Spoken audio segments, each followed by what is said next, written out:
রান্না করার সময় দুই শব্দের একটি জিকির মহিলারা করতে পারলে ওই পরিবারের উপর আল্লাহ রাব্বুল আলামিন গায়েবী রিজিক নাজিল করবেন। আমার মা বোনরা যখন রান্না করে তারা যদি দুইটি শব্দের একটি জিকির সব সময় পড়তে পারে রান্না করার সময়, আল্লাহ রাব্বুল আলামিন তার গায়েবী খাজানা থেকে আল্লাহ রাব্বুল আলামিন রিজিকের বরাদ্দ করবেন। আল্লাহর হাবিব সাল্লাল্লাহু আলাইহি ওয়াসাল্লামের হাদিসের মাধ্যমে এই আমলটি অ্যাপ্রুভড এবং আহমদ ইবনে হাম্বল রাহিমাহুল্লাহ তার ঘটনা থেকে এই আমলটি পাওয়া যায়। অনেকে অনেক সময় বলে, হুজুর আপনারা এত রিজিকের ওয়াজ করেন, আপনারা নিজেরাই এই আমল করলে পরে তো আপনাদের রিজিকের অভাব হয় না। দেখেন ভাই, রিজিকের যে ব্যাখ্যা, রিজিকের যে বুঝ, এটা আপনারা বুঝেনি না।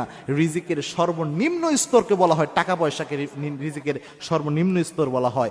রিজিকের সর্বোচ্চ স্তর হচ্ছে আপনার সুস্বাস্থ্য, আপনার যে সুসন্তান, নেককার স্ত্রী, এই সবই রিজিকের অন্তর্ভুক্ত।